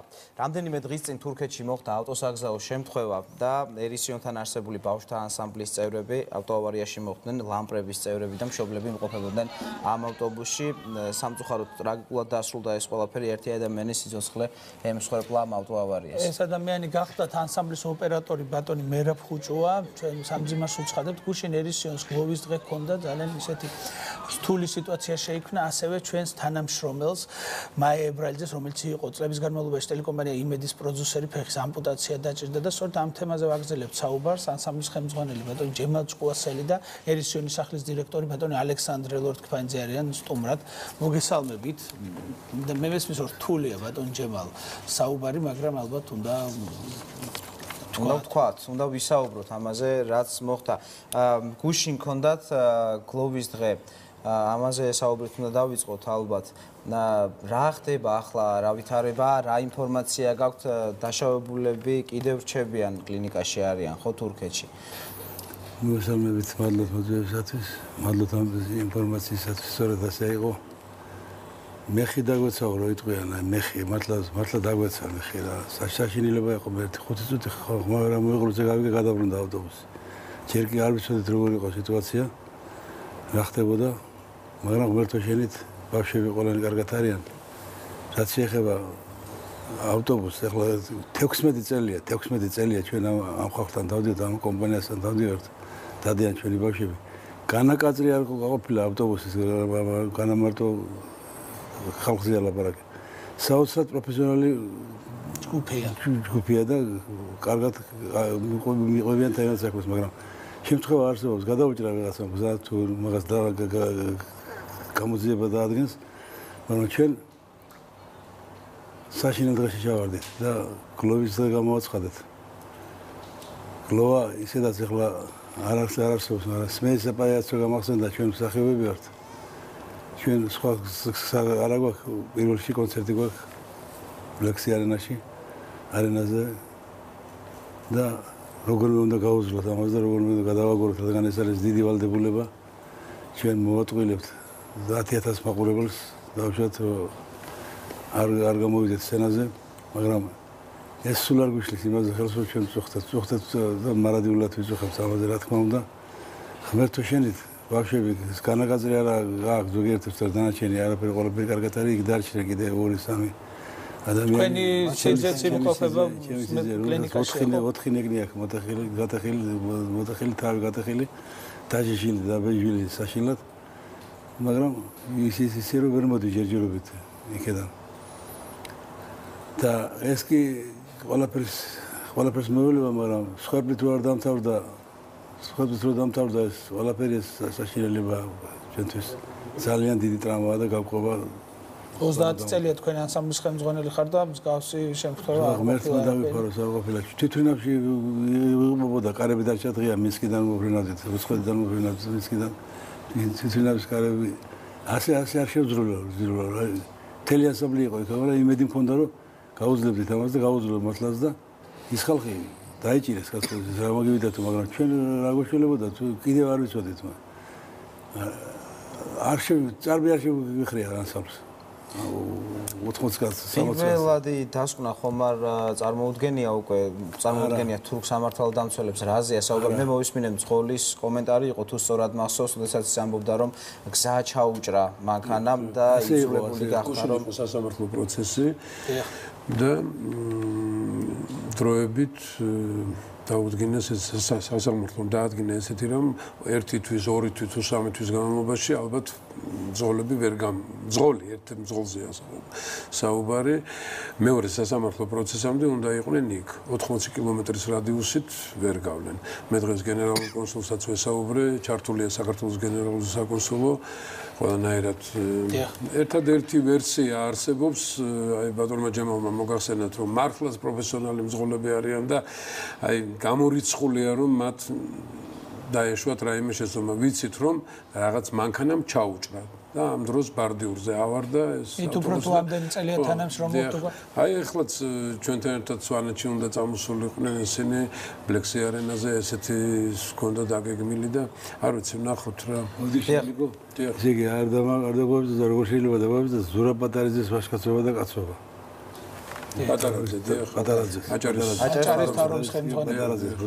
არაჩვეულებრივი ადამიანი. საერთოდ შესანიშნავი ახალგაზრდა კაცია, შესანიშნავი. კარგადაც უწყდება თავის საქმეს, მაგრამ ასეთი თავდადება, ასეთი აი მეგობარი ხნის მეგობრობა გვაქვს დაწყებული, როდესაც ელჩი იყო ის. მოდით ვისაუბროთ მესტიაში დაგეგმილ კონცერტზე. ალბათ რაღაც კუთხით შეცვალა ერთგვარად რაღაც მიდგომები იქნება ალბათ რაღაც ცვლილება ხო პროგრამაში. გასაკვირველია, მესტიაში ჯერთი ანსამბლი აი ამ ხელა შემადგენლობით ყოფილა ის რომ აი მომღერლები წასულა პატარა შემადგენლობით მოცეკვავე, მაგრამ აი ამ ხელა შემადგენლობით ერისიონი არ ყოფილა მესტიაში. ჩვენ აგვაქვს ძალიან დიდი სცენა, განათება, გახმოვანება, სერიოზულად 4 ტრაილერი ადის და გვექნება მესტიაში კვირიკობის მეორე დღეს. ანუ კვირიკობა მოგეხსენებათ ძალიან დიდ დღესასწაულია ეს სრულიად საქართველოსთვის და მით უმეტეს სვანებისთვის და 28-ში არის კვირიკობა და 29-ში ჩვენ გავმართავთ კონცერტს. ბლექსი არენაზე როდის? ბლექსი არენაზე გადავდივართ სვანეთიდან უკვე ჩვენ შეგვეცილში, გურიაში და 1 აგვისტოს გვექნება ბლექსი არენაზე. მე დავესწარი შარშან თქვენს კონცერტს ბლექსი არენაზე, იყო საოცარი ანშლაგი, საოცარი წარმატება და ალბათ წელსაც რაღაც განსხვავებული. 4 დღეში გაიყიდა 9500 ბილეთი. 3 დღით ადრე ბილეთები არ იყო და ალბათ აი ამან გამოიწვია ის ყველაფერი რომ წელსაც ჩვენ ნახავს რამეს ახალს მაყურებელი შარშანდელ პროგრამასთან შედარებით. იქნება სიახლეები, ძალიან საინტერესო სიახლეებია კი. აი ბატონი ჯამალი მოგახსენებთ ამის შესახებ. გურლები სადაც მოსუნარ ხალხი ვართ, მაგრამ მეც ჩემი ანსამბლის არ ვიყოლია და ერთი რამდენიმე ხანია მაგალითად ხო არ შევცვალოთ და იწყება ხოლმე. არ არსებობს ახლა ვარიანტებით სავსეა ქართული ხალხური სიმღერა და ცეკვა ეს გასაგებია თავისი დიდებულებით. მაგრამ ახლების დადგმაც ძალიან საჩოთიროა, ძალიან ძნელი დასაწყებია. თუმეტოს ეზო ჭეხოვნიძემ დიდი მემკვიდრეობა დატოვა. ეზო იყო, ეზო მეწყდება, ნუ რა ვიცი და მე ეგეთი ქორეოგრაფის ნახველი არა ვარ. ეს საოცრებაა კაცი იყო. მე დადგმები ცოტა, მაგრამ გვაქვს ჩვენ ისეთი მონაცემები ქართველებს თუ მოინდომებს.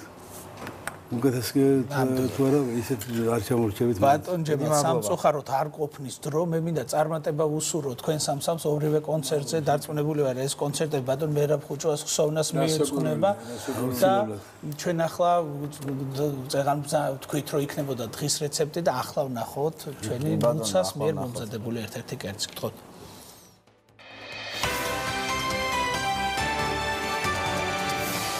წარმოგიდგენთ ევროპროდუქტი, ხარისხიანი, ხელმისაწვდომი სანდო. ატმის სტარტი მსუბუქი, გემრიელი საზაფხულო დესერტია. მის მოსამზადებლად დაგჭირდებათ 250 გრამი ფქვილი, 250 გრამი კარაქი, 150 გრამი შაქარი, 2 კვერცხი, 50 გრამი შაქრის პუდრა, 4 ან 5 ცალი ატამი, 1 შეკვრა ვანილი, 1 ჩაის კოვზის სახამებელი. პირველ რიგში ვამზადებთ ცომს, რისთვისაც ვიყენებთ ფქვილს, შაქარს, კარაქსა და 2 კვერცხს. მზელთ კარგად და 15 წუთით ვაყოვნებთ მაცივარში. შემდეგ ვდებთ ფორმაში და ვაცხობთ 170 გრადუსზე 15 წუთის განმავლობაში. პარალელურად კი ვიწყებთ ატმის დაჭრას და სახამებელში მათ ამოვლებას. ვაწყობთ ბისკვიტში და კვლავ ვაწყობთ 170 გრადუსზე 20 წუთის განმავლობაში. ატმის სტარტი მზად არის. გემრიელად მიირთვით. დღის რეცეპტს წარმოგიდგენთ ევროპროდუქტი, ხარისხიანი, ხელმისაწვდომი სანდო.